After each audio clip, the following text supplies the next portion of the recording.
Welcome to In My Mailbox for the first week of October 2011, and I am sorry for not being on Twitter much lately, but I haven't been feeling well and work has picked up, schools have started, so lots of school visits, but also lots of books. So let's get right to it. We have Blood on the Moon. Has been my week for young adult. I took kind of a bit of a hiatus for a while and read several adult books, but now I'm really pleased with the choices from young adult, and so I'm back to that.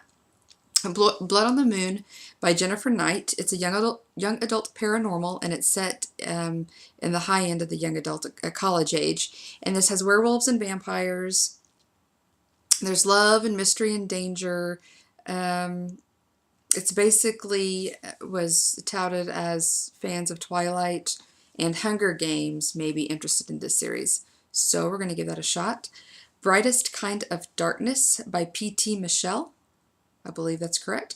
This is a dark paranormal romance, and I have been kind of, ever since I read Anna Dressed in Blood, I've been in a bit of a dark mood. So, dark paranormal, young adult, mystery, adventure, and romance with a touch of horror.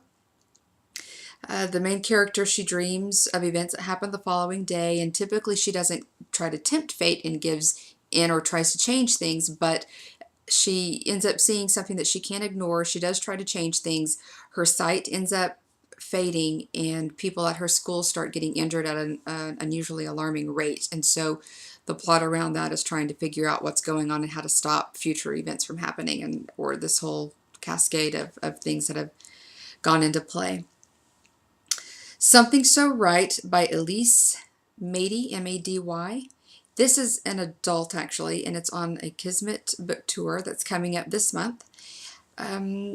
It's basically the story of a girl gets her heart broken. She goes back to her hometown to run her family resort, I believe, and her longtime friend, Sam, I want to say.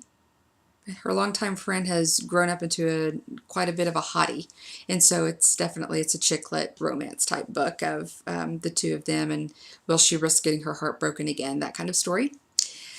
We have Open Minds by Susan Quinn. She's actually the first I heard from about her. She's an omnific publishing author.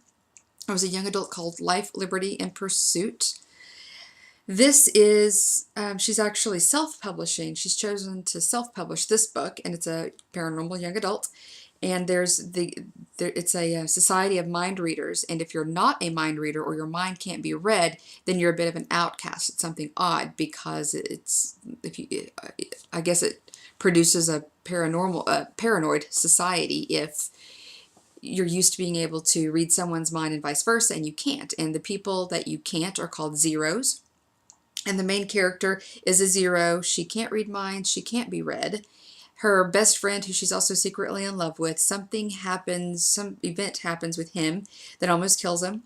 And so she turns out to have another type of ability that she has to keep secret from her family, because it kind of throws her into this secret world of people who can do, what is it called? Mind jackers, people who can control minds. So that really intrigued me. Those are for my Kindle that I received. In the mail, the actual mailbox, not my inbox, a copy of Destined by Jessie Harrell. This is also a part of a book blog tour.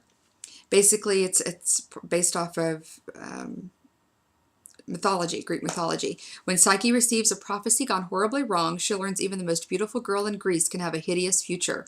Her fate? Fall in love with the one creature even the gods fear. As she feels herself slipping closer into arms of the prophecy, Psyche must choose between the terrifyingly tender touch she feels, almost powerless to resist, and the one constant she comes to expect out of life. You cannot escape what is destined. It's basically a romantic retelling of the Cupid and Psyche myth. And this is a debut novel by Jessie Harrell. And this is a really pretty bookmark that comes along with it. And you'll notice the little butterfly matches the butterfly ring on the book. Gorgeous book, by the way. And also from Penguin is the 11th book in the Morganville Vampire series, Last Breath, by Rachel Kane. Leisha, another reviewer on our blog, is the one who got me started on the Morganville Vampire series last summer, the beginning of last summer, and I mowed through all of those. So I am very excited to have received that from Penguin as well. That's what I have in my mailbox. I hope you have a great reading week, and see you next week.